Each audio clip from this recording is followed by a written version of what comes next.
नमस्कार, आध्यात्मिक संसार में आपका स्वागत है।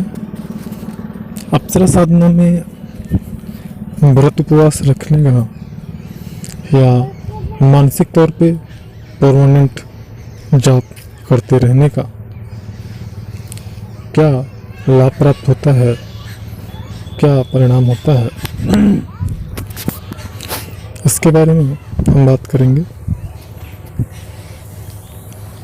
जो साधक दिवाली से साधना शुरू करना चाहते हैं वह अपनी अभ्यास अपना शुरू कर दे, अपनी सारी सामग्रियों को इकट्ठा कर ले, पूर्ण तैयार हो जाए।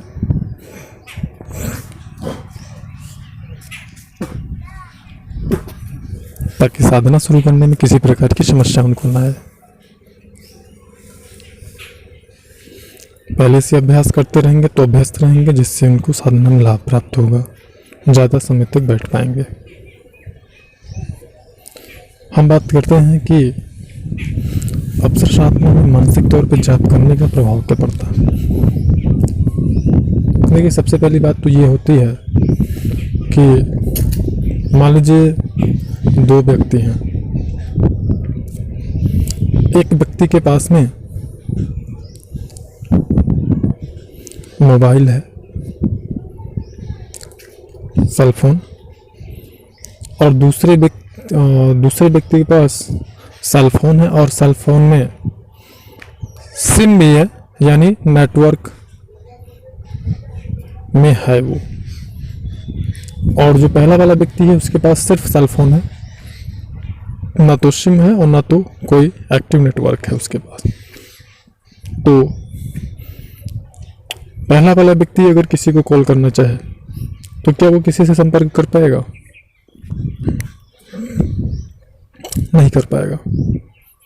और दूसरा वाला व्यक्ति अगर पहले वाले को कॉल करना चाहे तो क्या उसको संपर्क वो कर पाएगा?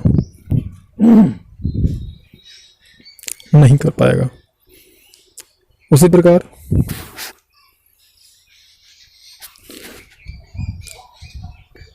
जैसे किसी व्यक्ति को हिंदी नहीं आती हो और उससे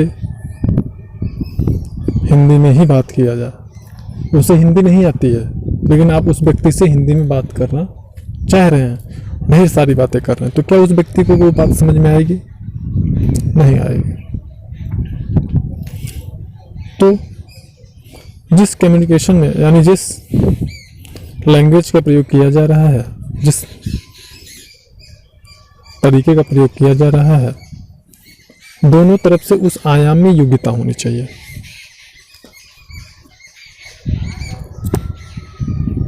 अब मान लीजिए आप अप्सरा साधना कर रहे हो, तो आपके अंदर में जो योगबल है वह पर्याप्त मात्रा में होनी चाहिए, तभी आप से अप्सरा कांटेक्ट कर पाएंगे, तभी आपको अप्सरा के अनुभव आ पाएंगे। हम इसीलिए बार बार ये कहते हैं कि अप्सरा के जो अनुभव हैं वह साधक को 15-16 दिन के बाद से ही आने शुरू होते हैं, क्योंकि 15-16 दिन में जब अप्सरा साधक पर्याप्त मात्रा में कठोर परिश्रम कर रहा होता है तो 15-16 दिन में पर्याप्त मात्रा में योग बल आ जाता है, जिससे अप्सरा की अनुभूति और अनुभव दोनों उसको होने लगते हैं। अब बात करते हैं कि कठोर परिश्रम का तात्पर्य क्या है। कठोर परिश्रम का तात्पर्य यह है, मंत्र जाप प्रतिदिन आपका एक काम वाला होना ही चाहिए। जाप शुद्ध होना चाहिए, मूलतः ध्वनि में और लय में होना चाहिए। जाप का आपका दशांश श्रावण होना ही चाहिए। त्राटक प्रतिदिन आपका होना ही चाहिए। ध्यान प्रतिदिन आप होना ही चाहिए। और मानसिक तौर पे मानसिक जाप आपका होना ही चाहिए। इन सारी प्रक्रियाओं से साधक जब गुजरता है तो 15-16 दिन में उसके अंदर पर्याप्त मात्रा में योग बल आता है। पर्याप्त मात्रा का मतलब इतनी मात्रा में आ जाता है कि वह महसूस कर पाता है, समझ पाता है चीज़ों को और अनुभवों को, जिससे यह निर्धारित होता है कि हाँ उसकी साधना सही तरीके से चल रही है। उसी क्रम में अब पर्याप्त मात्रा में अनुभव, योग बल का तात्पर्य यह नहीं समझ लीजिएगा कि पर्याप्त मात्रा में योग बल का मतलब ये हो गया कि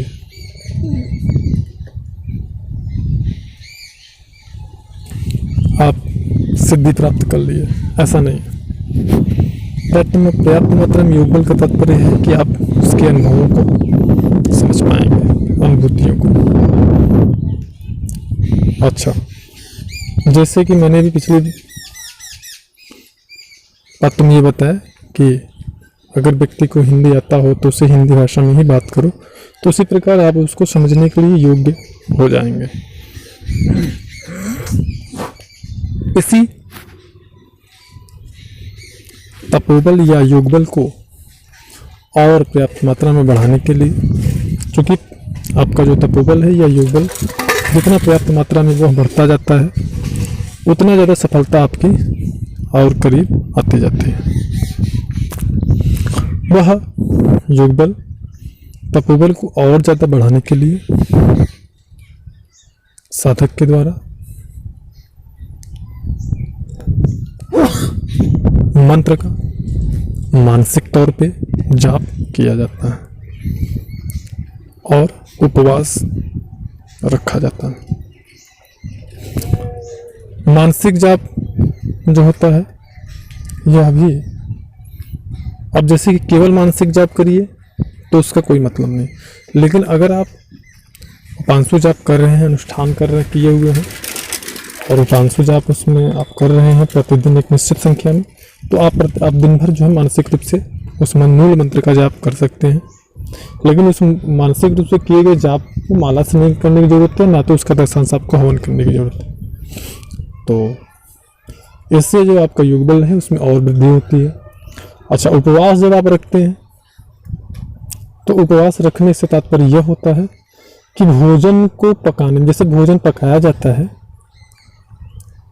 गैस चूल्हे वगैरह पे, तो उसी प्रकार वो भोजन हमारे लीवर में भी पकाया जाता है, फिर वह सुपाच्य होता है, पचने की योग्य बनता है, और फिर हमारा जो लीवर, जो हमारी आंत होती है, उसका जो रस होता है वह अवशोषित करती है, जिससे कि हमें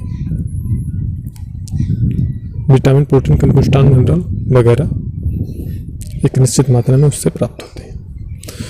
तो हमारे शरीर का बहुत बड़ा ऊर्जा का कह सकते हैं बहुत बड़ा हिस्सा उस भोजन को पकाने में, पचाने में लगता है। अब जबकि साधक साधना कर रहा होता है तो उस दशा में मंत्र जाप में पर्याप्त मात्रा में ऊर्जा इन्वेस्ट होती है, ध्यान में पर्याप्त मात्रा में ऊर्जा इन्वेस्ट होती है, त्रटक में पर्याप्त मात्रा में ऊर्जा इन्वेस्ट होती है। जब आप उपवास रखते हैं तो जो ऊर्जा आपका भोजन को पकाने, पचाने में इन्वेस्ट होता है, वह ऊर्जा आपके अन्य क्रियाओं में, साधना संबंधित क्रियाओं में प्रयोग होता है। इससे आपकी साधना में तीव्रता आती है, विकास होता है, आपका आंतरिक विकास, सूक्ष्म विकास, और आपका जो योगबल है और भी तीव्र गति से बढ़ता जाता है।